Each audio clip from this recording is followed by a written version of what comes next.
that will grow, and it's going to be the Kenyan team that will take us places.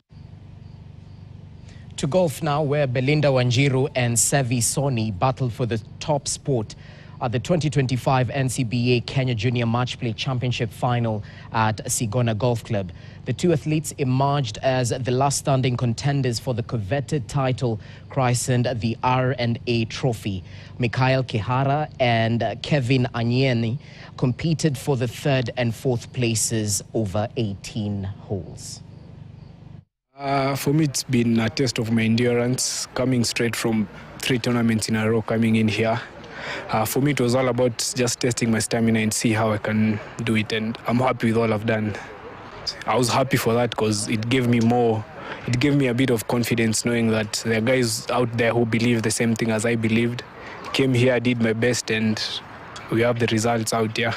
My game this tournament has been really, it's been up there. I've been putting well, I've been good off the tee, and to be honest, just all in all, quite solid.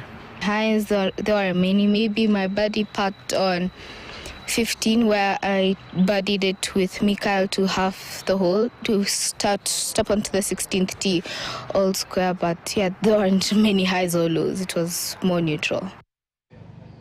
Now, the 22nd edition of